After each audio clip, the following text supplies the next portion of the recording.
Yung kabutihan ng puso.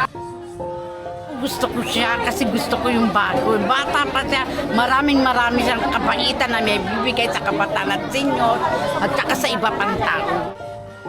Nandito po kami para magbigay ng konting pahabol na regalo. Alam ko tapos na Pasko pero mahaba ang Pasko sa Maynila. Naimbitahan po kami rito para makapagbigay ng konting regalo sa mga PWD natin. Maraming salamat po, SB. Thank you. Thank you, Sam. Salamat ha. Mabait siya, basta mabait siya.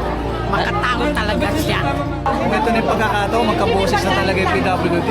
Sa mga nakilala ko before, sa na-experience ko ng double 15 years na, parang ang layo ng pansin sa PWD. Mangyari yung gusto ni Leo. Yan yung pinakamaganda.